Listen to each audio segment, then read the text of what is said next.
Greetings, adventurers. This is Cause of the Warmforge with another 1-minute tips for Daggerheart. Today, we're going to be talking about a build that utilizes an incredible synergy between ancestry, class, and background to get you quick started on a stealthy damage dealer character build.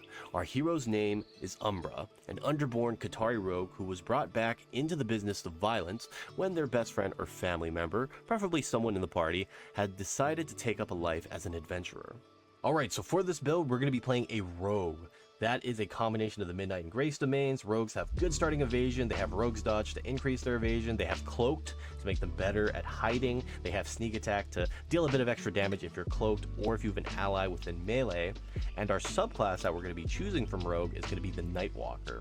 So this gives us the Shadow Step ability, very similar to the Shadow Monk from D&D. You can mark a stress, and then you can just teleport to shadows up to a distance of far range. And when you do so, you immediately become cloaked without making an action roll. So this is like just an incredibly powerful tool for any sort of stealth or infiltration character.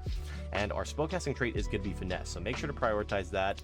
Setting up our traits, just use the suggested traits. Make sure you have a +2 to Finesse. Your starting weapons, I do recommend having the hand crossbow for range, and then having the whip as a utility weapon that you can use to spend a stress and then knock your enemies back from melee to close range and disengage. And our starting inventory, I'm going to recommend a minor stamina potion because you have to mark a lot of stress for your teleportation ability, and also a grappling hook to get around.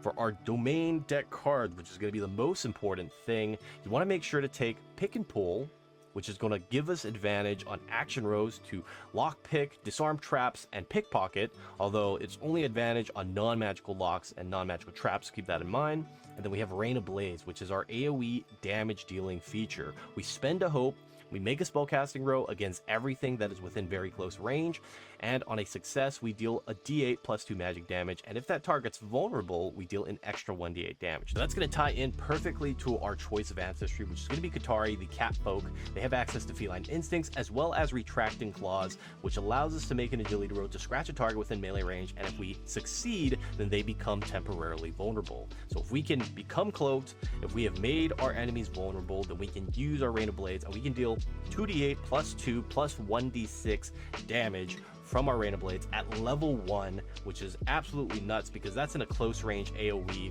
And then lastly, for our community, we're going to be taking the Underborn. This is going to give us low light living, so whenever we're doing rolls to hide, investigate, or perceive details while we're in dim light or darkness, we will have advantage on those rolls. And we're going to always be looking for low light because we are trying to shadow step constantly. So this is going to synergize very well. Try out this quick build. Hope you guys enjoy it, and I'll see you in the next one.